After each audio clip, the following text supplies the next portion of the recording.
The biggest problem with barbecue right now is the sheer cost of it.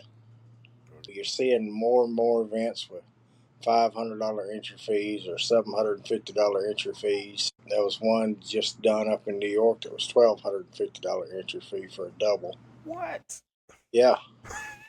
So you take a $1,250 entry fee, you add $900 worth of meat, you travel. For me, it would have been 17 hours to get there. Wow. I've got 3,500 tied up before I even drop a door to roll the cooker out. Wow. That's crazy. Mango ham barbecue, mango ham barbecue, mango ham barbecue, mango ham barbecue, your barbecue on, get your barbecue. Ever notice how the sound of sizzling meat and the smell of smoke can silence the noise of the world?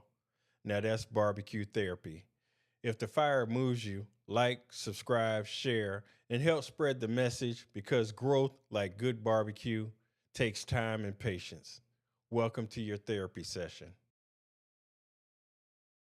Welcome to the BBQ Therapy Podcast. My name is Tavis Bryant, and today on BBQ Therapy, we got a pitmaster whose name you don't forget and whose results you can't ignore. Cary Chasteen of Hold Your Horses Barbecue. This season started out with a perfect 180, but Cary's story goes deeper. He's got the calm of a card shark, the precision of a surgeon, and the heart of a teacher. Today we're pulling back the curtain on the wins, the near misses, and the mindset that keeps him steady when the smoke gets thick. Welcome to the show. I got one rule: just make yourself at home. I got no rules, no sponsors, so speak freely. All right. All right. Griffin's your home base now. Have you been in Griffin your whole life? I have. I'm born and raised right here out off Rehoboth Road, and that's where we're fixing to move back to. That's awesome. Been in one place the whole time. What did barbecue smell like in your childhood kitchen, and when did you realize it wasn't just food? Growing up, we always cooked whole hog for the neighborhood on a cinder block pit throwing coals. Mm-hmm. Did that every September for the neighborhood and cooked stew in a big wrought iron pot. Mm-hmm.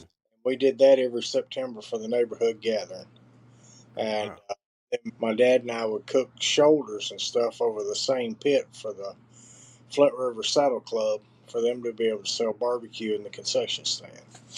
And did that all as a kid. And then when I was 16, I went to work for Home Folks Corner Barbecue down on Bucksnort Road out in the country. And within a year, I was running the pit down there for the kitchen and did that on Thursday afternoon, Friday, and Saturdays and Sundays. Oh, wow. You get a lot of experience growing up. Got into competition in, I guess, 2014, just as a kind of a fluke, cooking our hometown contest Doc Holidays here in Griffin. Did somebody invite you, or did you just sign up just to? My nephew was the one that kind of egged me into it and went ahead and cooked it and thought we'd really turned in a lot of good stuff. And we were like 28th or so out of 50. And I thought I had practiced and learned what I needed to do and went back the next year. And I think we were 22nd out of 46 or 47. And I decided that if I was going to do this, I had to get better or quit. So I went and started taking a couple of classes, and I took Myron's and Robbie's class. And then we cooked Doc Holiday again, and I beat Robbie in brisket on the day that he had 3 perfect 600s in the regular categories. Oh, wow. Yeah, I took both of their classes also. It was a long ride for me, but because I would ride by myself, I was man. But their classes was good, especially Robbie's. It was Yeah. Myra's was a little packed, but Well, that was the thing with Myron's. I think out of 78 people, I was the only one there competing. And they were 78. all over the world there. I was But complaining about 60.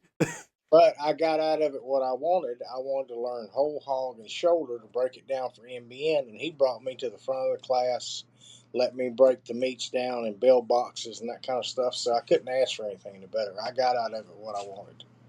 Yeah, that's cool that they do the whole hog there and let you see it and tasted and stuff like that. Cause that was my first time actually eating a whole hog when I went to this class a couple years ago. So that was Right. cool.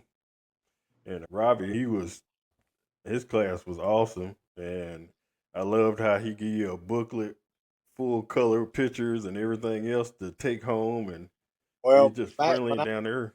didn't have any of that, he wasn't that. Yeah, he owe y'all then. Yeah, he gave one a picture of every competition meet, every association he cook in, and I was like, wow. But yeah, those classes are good. So when you started cooking, what equipment did you cook on? What smokers? Back then, I was cooking on a homemade reverse flow that I had bought off a guy, and it was really a pretty good pit. And then from there, I gravitated to a gravity fed, Mhm. and because with cooking GBA back then, I was still working, and it's hard to work all day and feed a fire all night. So I went gravity fed and did okay with it, but I just wasn't happy with it. And then I have worked my way back to a stick burner, and now I cook on an Outlaw. Yeah, that's a lot of people getting them outlaws. They say they're I real tell you nice. what, it's the most amazing cooker I have ever run. Oh It, wow. it is so easy. It's like a Lamborghini. I can bump it 50 degrees up or down with in 3 minutes with just the damper on the stack. Wow. That's awesome. Yeah, a lot of people are cooking those these days between those and drums. Last weekend up at Pigs and Peaches, cooked chicken on a drum for the first time in my life. I was helping another team up there, and they were cooking on a Jambo, and he still wanted to cook his chicken process, but wanted me to cook my legs for the turn in. So he brought a drum for me to cook the legs on. And other than they getting done 35 minutes too quick, they were good. We finished place with a 176, so they were still good. What made me mad? I was there. I brought my family up there to walk around, but what killed me when we got there, they had y'all so far away from the actual festival. I was like, this is ridiculous. Yeah, it's always been there together. And we were back behind the fall ball fields with the cook teams, and the festival was down by the center. And then this year they moved all that into downtown Kennesaw, so we didn't get to hear any of the bands or see any of the stuff. It was just a barbecue contest. Yeah. And I didn't want to drag my family over there with the cooks and stuff like that. So I went on and went to the festival part, and I was like, man. Yeah, I didn't care for it the way they had it set up this year. Yeah, I don't know who idea was that, but they need to get it together. Your name, Hold Your Horses, is catchy. Was there any moment in any competition where slowing down saved the day?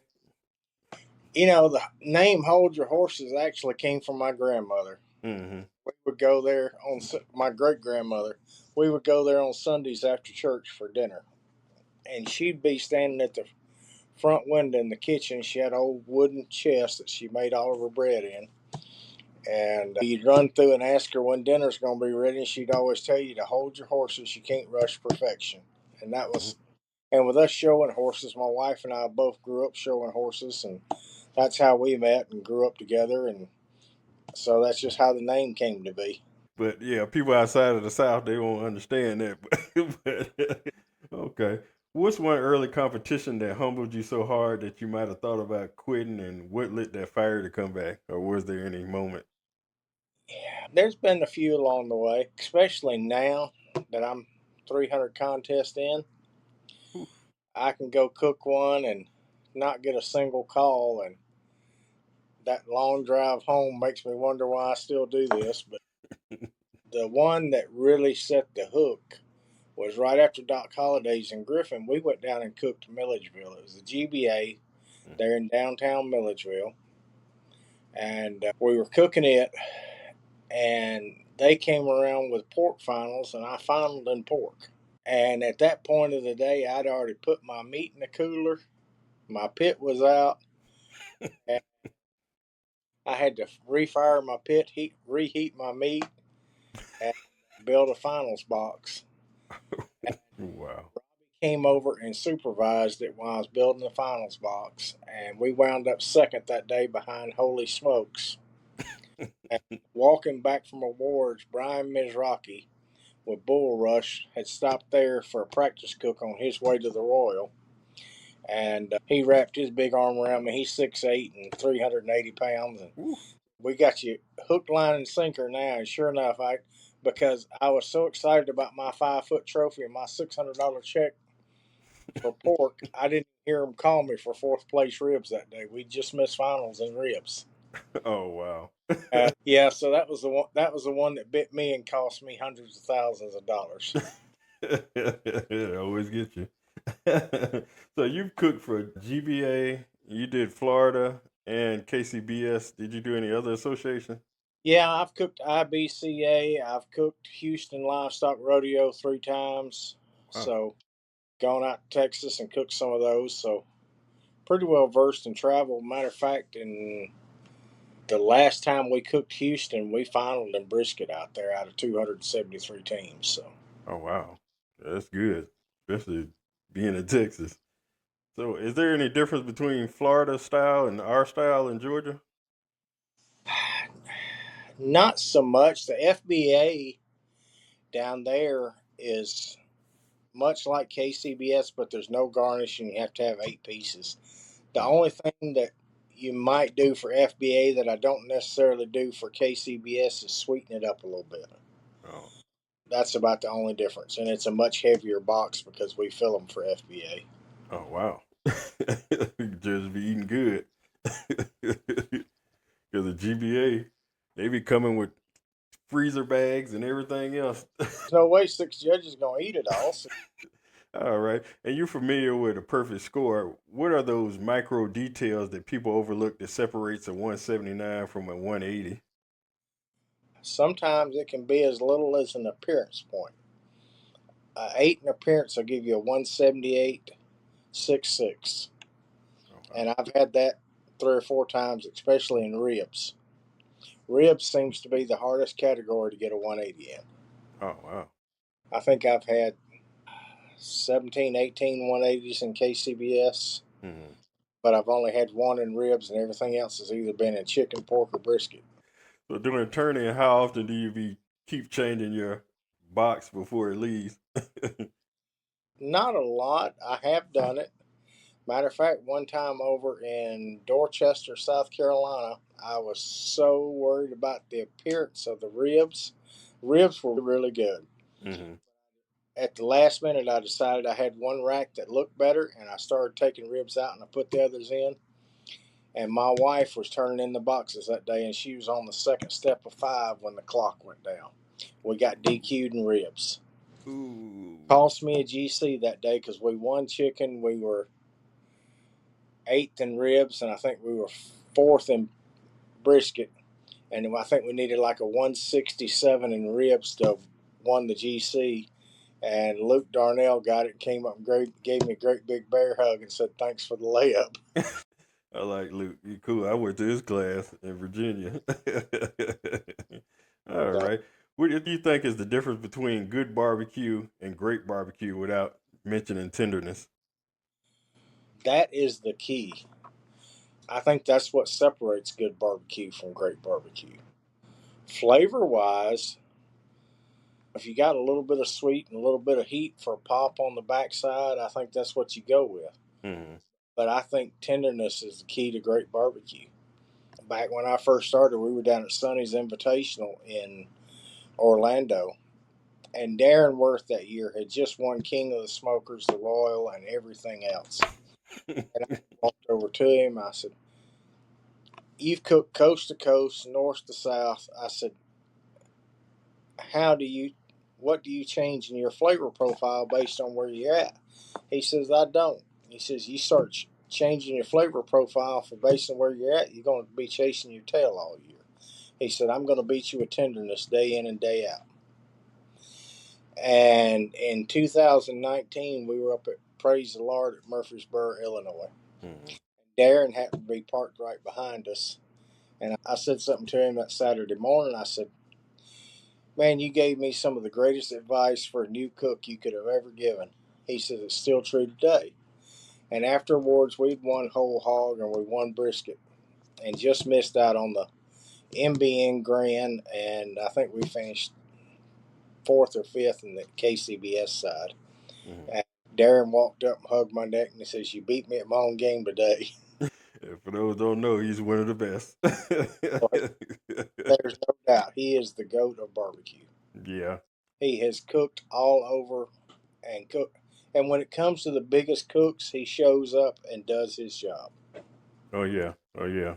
I'm trying to get him on the show. I had the pleasure of talking to this past week Travis Clark, and he was a bad man too. Oh, yeah, no doubt. We were cooking Banjo BBQ before that contest went away and we were over there at the ballpark. And the last time I had cooked against Travis was at the Triple in Cummins, and he 180 brisket all 3 days. We were over at Banjo BBQ, and they called everybody up the top 10, and you were behind the curtain, and as they called you out, you came out to get your award. They called Travis out before me and brisket, and I have a picture on my phone. I took a picture. I said, "The last time you had 3 180s, we cooked against each other, and today I beat you." So I snapped a picture of the two of us right quick. And that day after the contest, he and I were just sitting there at his trailer talking, and Johnny Trigg walks up, and he's talking to Travis, and Travis introduces me to him, and that's been a relationship that I value a lot. That Johnny and I have gotten to be really close over the years, and he's always a fun one to hang out with. Yeah, I got the pleasure of meeting him at Memphis in May. Have you ever been to Memphis in May? I have. I've cooked it out there with Heath Riles a couple of times. How did you and Heath meet up? I cooked beside him at the Pig Jig in Vienna here, and I went and took a class from him right after that down in Lakeland. Oh wow. And that was in 16, and we just developed a friendship from there, and he has been one of my biggest supporters since day one. When I won my first grand, he called. God, we got home. It was right about midnight, and got into bed, and all of a sudden at 1 o'clock in the morning, my phone rings, and it's Heath. He said, "I just got in from DeSoto and flipped on the iPad and saw where you won grand. I wanted to call and congratulate you at 1 o'clock." And he said, "Oh, hell, I'm an hour behind." He said, "I'll call you back tomorrow." "What are you doing such and such date?" And I said, "I don't know. I got one weekend open in May." And so I looked it up and I called him back, and he says, "That weekend's taken. You're coming to Memphis. You and Melissa are coming to cook Memphis with us." And it's just been a great relationship.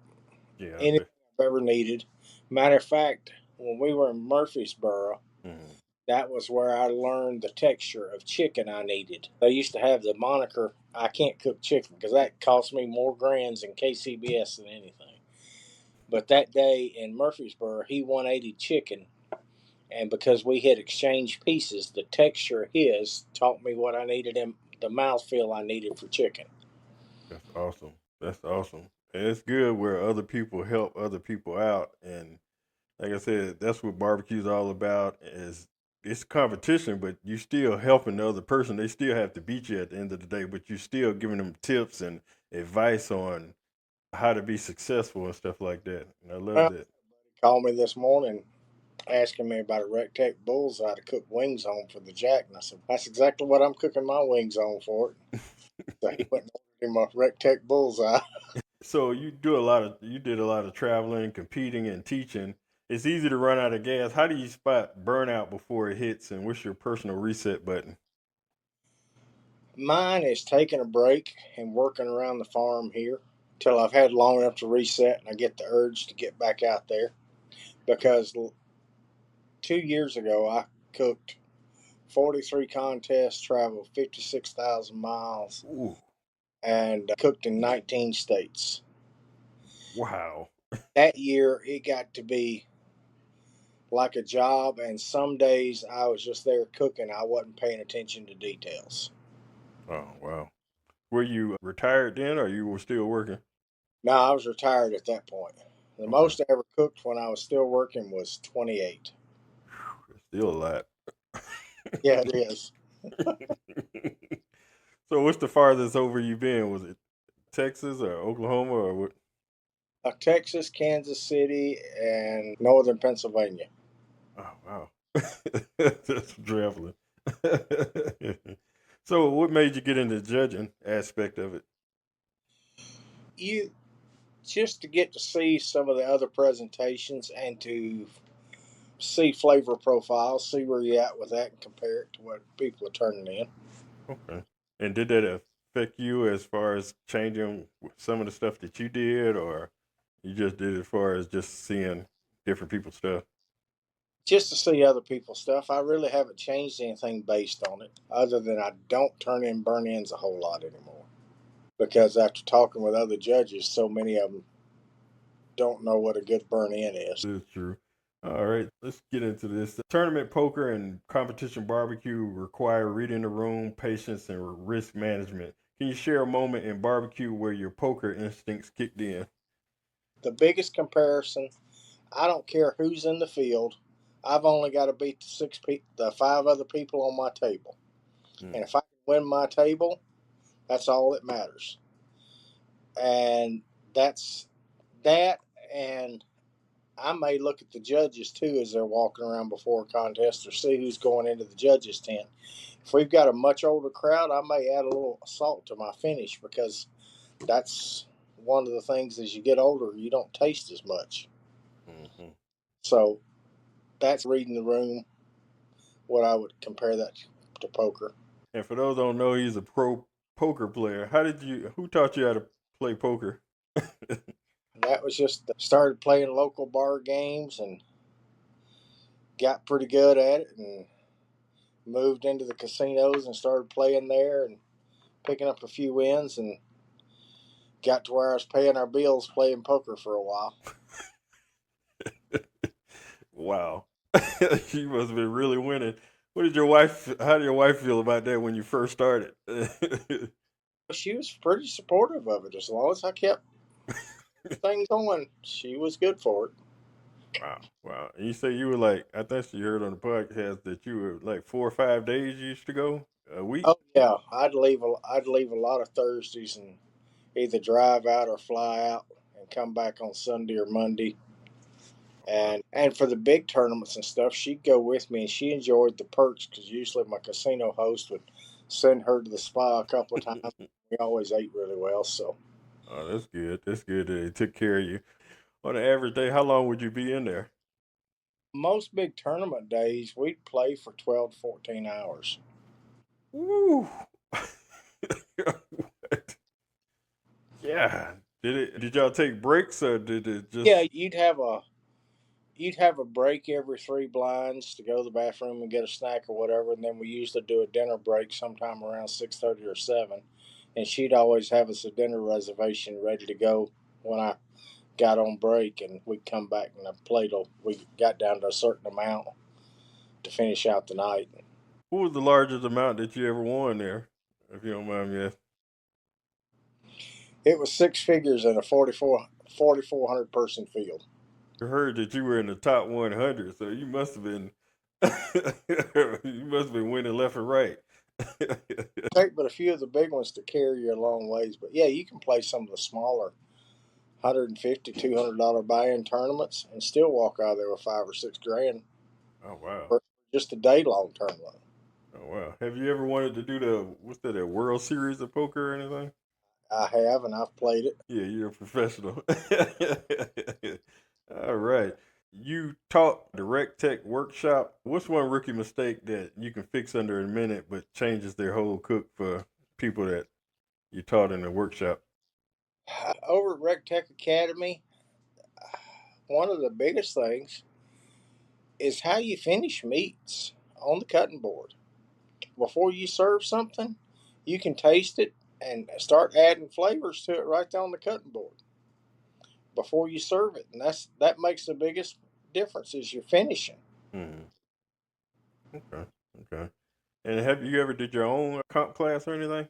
I have. I've done several. And you've seen a decline in the one-day comps and the small town events. If you had the reins, how would you reinvent bring the crowds back to barbecue? The biggest problem with barbecue right now is the sheer cost of it. You're seeing more and more events with $500 entry fees or $750 entry fees. There was one just done up in New York that was $1,250 entry fee for a double. What? Yeah. So you take a $1,250 entry fee, you add $900 worth of meat, you travel. For me, it would have been 17 hours to get there. Wow. I've got 3,500 tied up before I even drop a door to roll the cooker out. Wow. That's crazy. You got food, you got to eat, and all this other stuff. But see, Darren won that one. 15,000 was first place that day. Oh, wow. That's a lot. With all the people that didn't win. That's right.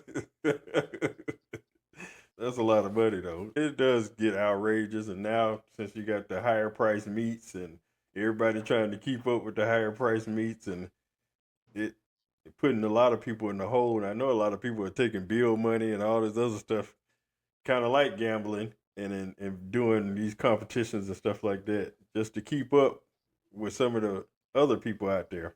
It does.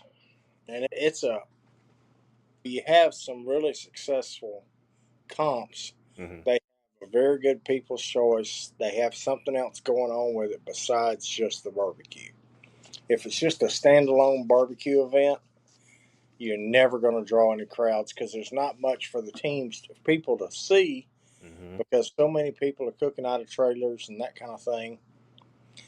And that is the biggest difference anymore. It's hard for the average person to see much of what's happening because everybody's cooking in a trailer. That's what I mean. They need to have more stuff for people to do. And I like to see a contest put together, say a tasting tent, and get 3 or 4 or 5 pitmasters after the competition to bring you leftovers to that tent.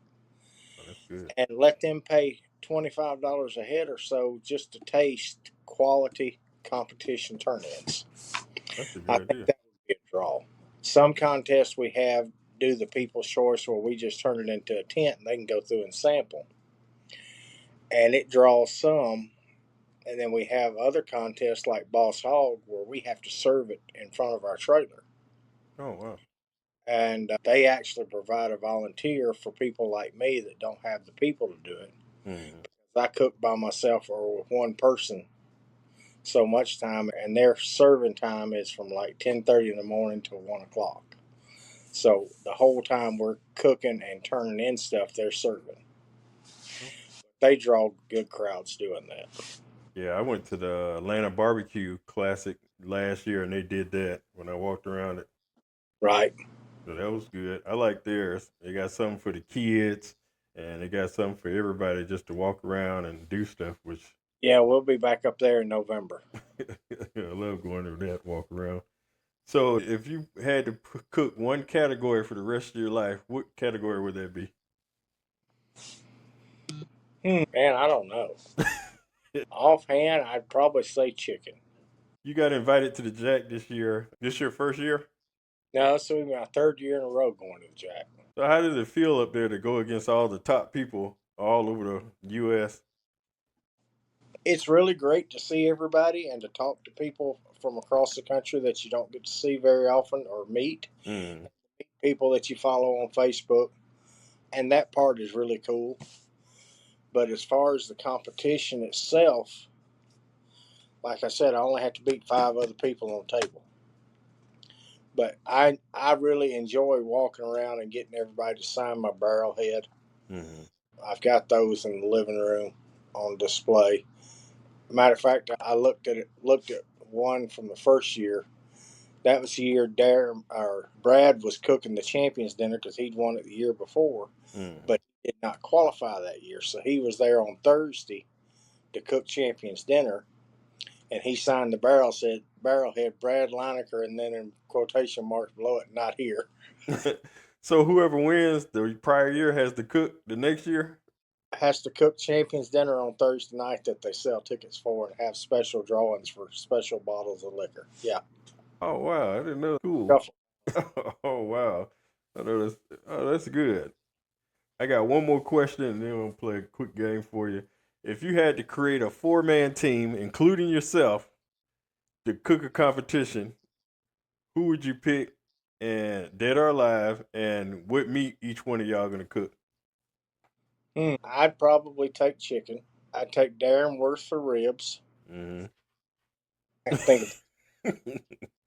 Let me back that up. I'd take Heath Riles for ribs. Okay. I'd take Darren for pork, Okay. and I would take Fred Robles for brisket. Okay. That's a good squad. I like to hear everybody different answer. All right. And what I did is came up with a quick game. In college basketball, they have a tournament. What I did is a 16 grill meat tournament. So I mashed up different grill meats against each other, and you just pick whatever one you choose to eat more.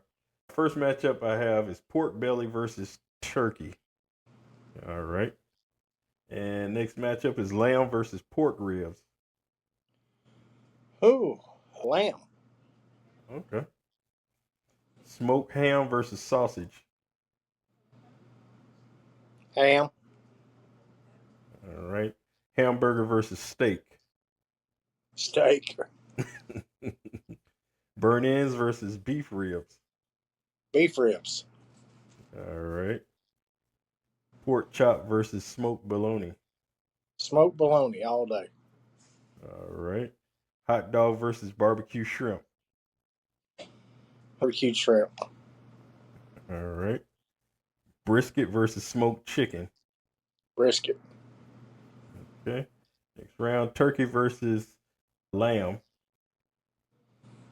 Lamb. Wow. Ham versus steak. Steak. All right. Beef ribs versus bologna. Beef ribs. All right. And shrimp versus brisket. That's tough. Brisket. Okay.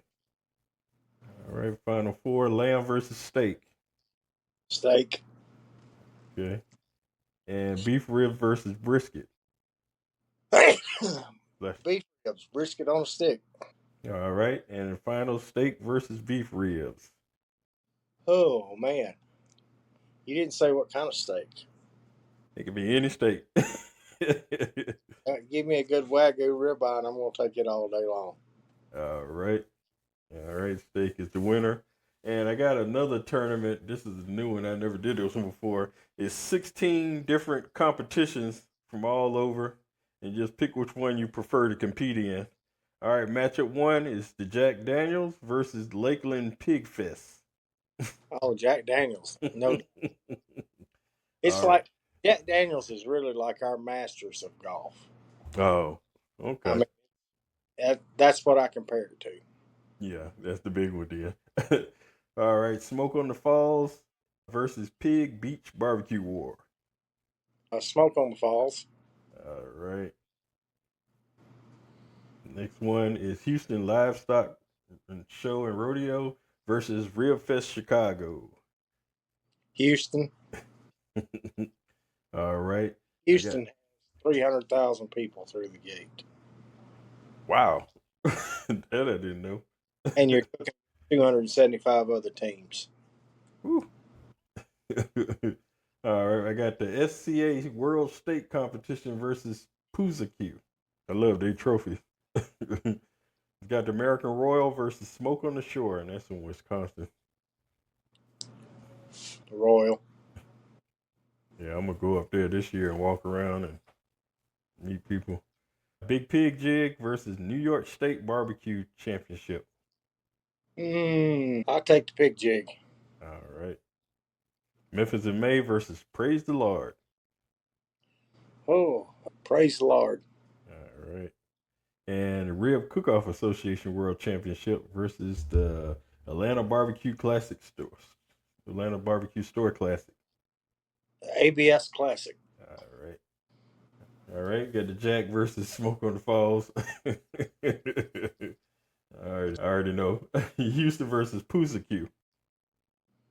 Houston. All right. American Royal versus Pig Jig. The Royal. Okay. Praise the Lord, ABS Classic. Praise the Lord. All right, final four. Jack versus Houston. Jack. All right. Although if you're in Houston, you get into the Jack automatically. That's good. And the Royal versus Praise the Lord. Praise the Lord. Okay. And Praise the Lord versus the Jack. Which already. All right. All right. Appreciate you. The therapy session is over. If you have anybody to thank or promote, you can do that at this time. I have several. I've got some really good sponsors that allow me to partner with them and build friendships that help support me. Heath Riles Barbecue, Atlanta Barbecue Store, the Butcher Shop in Pensacola, Florida, Outlaw Barbecue Smokers, Rec Tech Grills, and Two Drummers Butchers in Tonto, Virginia. All right. I appreciate you coming on and giving me some of your time, because I just mainly do this just to tell people where they started to where they are now, that they just didn't wake up being who they are. It took time and hard work to get where they at, as well as just give people advice on whether they competing or a food truck or restaurants. It's just giving some people something to listen to give advice and an encouragement and motivate people to maybe on the fence about starting something, to just jump out there and do it, because you never know what is meant for you. So that's why I'm doing it. So I appreciate it. Yeah, just follow your passions and your dreams and go chase them, because you never know. Exactly, because my wife I had the idea of doing this, and I told my wife, and I was like on the fence, man, I don't know if people gonna sign up to do this. And next thing you know, I stack them up, and I'm having to release one each week. I was like, it's overwhelming, people coming through and helping out and sharing my vision and stuff like that. And it haven't been no just regular people. And I'm like, I never thought I'd be talking to these folks. Well, come hang out with us at ABS. I definitely will, and I'm gonna try to. If I don't, if I get picked to judge, I'm gonna come find you also at Griffin, also when I do Doc Holiday. Okay. So I look forward to that. Sounds good. All right, you enjoy your day. All right, appreciate it. Thank you. Appreciate you. We just wrapped up another session of barbecue therapy. Remember, stay patient, stay passionate, and keep that fire burning. Hit subscribe, share the good smoke, and pay the secretary on your way out. Have a blessed day.